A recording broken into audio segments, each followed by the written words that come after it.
essayer d'entamer notre programme avec la première leçon intitulée Limites et continuité. D'accord?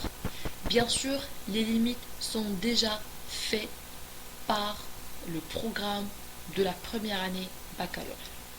Maintenant, on va essayer d'étudier ce qu'on appelle la continuité d'une fonction comme étant une nouvelle notion.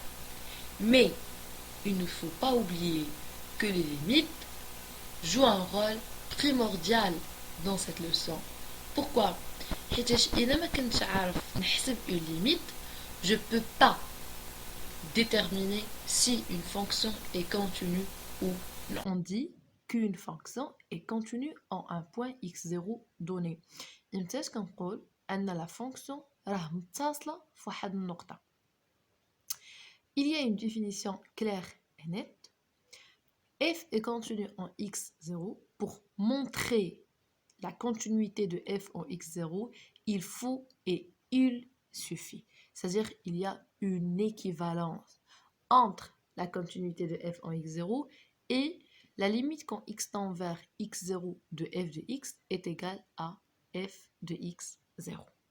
C'est-à-dire, pour montrer que f est continu par exemple en 2, c'est-à-dire x0 est égal à 2, il faut et il suffit de montrer que la limite quand x tend vers 2 de f de x est égale quoi? Est égale à f de 2. D'accord? Concernant la continuité à droite et à gauche en un point, par exemple x0, il y a aussi des définitions à retenir. راه تقريبا بحال la définition de la continuité en un point. غير هنا puisque كندويو à droite, donc la limite حتى هي غتكون quand x tend vers x0 à droite, c'est-à-dire x0 plus. De même, بالنسبة ملي كنكونوا داويين على la continuité à gauche, donc حتى la limite غادا تانفلونسا بهاد لا نوسيون هادي وغنكونوا داويين على la limite quand x tend vers x0 moins. D'accord? Donc c'est ça la différence.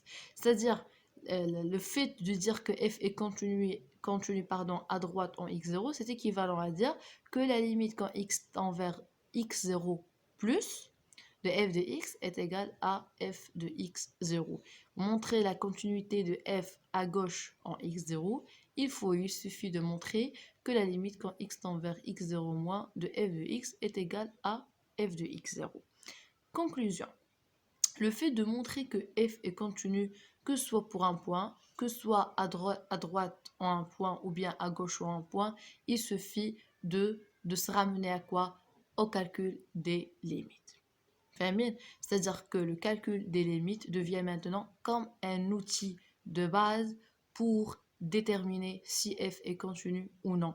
Donc pour bien maîtriser et pour avoir cette compétence de déterminer si une fonction est continue en un point ou non, il faut avoir une bonne maîtrise du calcul de la limite. Ce qui est demandé dans cette petite application, c'est de montrer que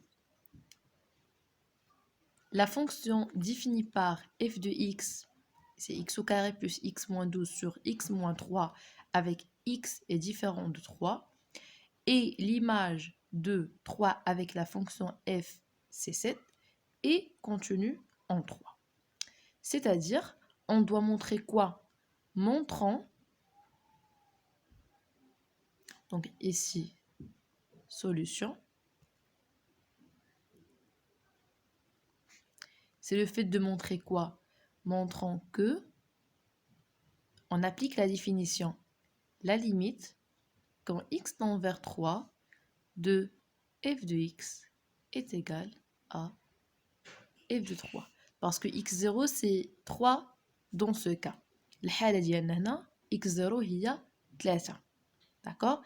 احنا طبقنا la définition. Bien. Puisque c'est une c'est une question qui est directe, donc il suffit d'appliquer la définition d'une manière directe. Très bien. Ici, l'image de la fonction f est donnée, c'est 7. Donc, qu'est-ce qu'on doit calculer? Voilà, donc on doit calculer la limite, donc calculons limite quand x tend vers 3 de x. Si cette limite vaut 3, alors on a la continuité de f en 3, sinon pas de continuité. Mais la manière à la question, c'est montrer que la fonction f est définie par celle-ci et continue en 3. Donc on doit aboutir au résultat suivant, c'est que la limite خصها تكون 7 اللي هي est de 3 pour conclure le fait que f est contenu en 3. C'est ça l'objectif. Très bien. Donc, on passe maintenant au calcul. On a la limite quand x tend vers 3 de f de x n'est que la limite quand x tend vers 3 et on met l'expression de f de x.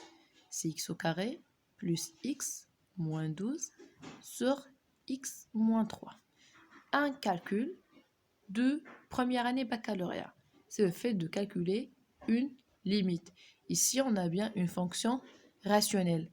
Quand on va remplacer x par 3, on va avoir quoi? Une forme indéterminée.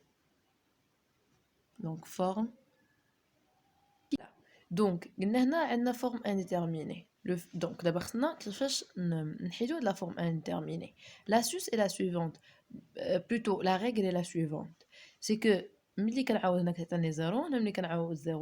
donc 3, c'est une racine. Il y a le polynôme qui est fort. Et donc, puisque 3, c'est une racine de ce polynôme, alors on peut diviser ce polynôme par une division une division euclidienne par x moins 3. D'accord? Donc, on a x au carré plus x moins 12 divisé par x moins 3. C'est quoi donc la division euclidienne se fait de la manière suivante. Donc, qu'est-ce que je fais là? On dit x, donc باش غنضرب x باش يعطيني x au carré. C'est la question que je pose.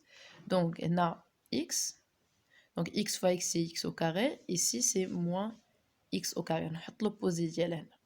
On a moins 3x, donc plus 3x. Voilà. Donc, c'est 0. X plus 3x, c'est plus 4x. Et كنهبط هاد moins 12. Après, donc, la même question qui se pose. Face à x, à cette année, 4x. Donc, plus 4. Donc, 4 fois x, c'est 4x. Ici, c'est moins 4x. Et 3, 4, c'est moins 12. Ici, plus 12. On change de signe. Et voilà donc 0, 0. Donc, x au carré plus x moins 12 n'est que x moins 3 fois x plus 4. Donc, là, je donne la division euclidienne. القسمة euclidien أو الأقليدية. D'accord? هاد القسمة الأقليدية جاتنا من le fait que 3 c'est une racine ديال هاد le polynôme. حيت فاش كنعوض x ب 3 في هاد le polynôme كيعطينا 0. دونك هادو الدرس ديال الحدوديات ديال الجذع المشترك. Et voilà, donc revenons à nos moutons. Et alors, la limite quand x tend vers 3 de f de x n'est que la limite quand x tend vers 3. نعوض x au carré plus x moins 12 voilà, donc factorisation اللي درنا. Donc c'est x moins 3 fois x plus 4 sur 3 qui est bien égal à limite quand x tend vers 3 de x plus 4 qui est 3 plus 4 qui est égal à 7. Et dans l'énoncé de l'exemple, on a L de 3 est égal à 7. Donc, conclusion. Limite, quand x tend vers 3 de f de x est égal à f de 3 est égal à 7, d'où F et continue en 3. Et voilà.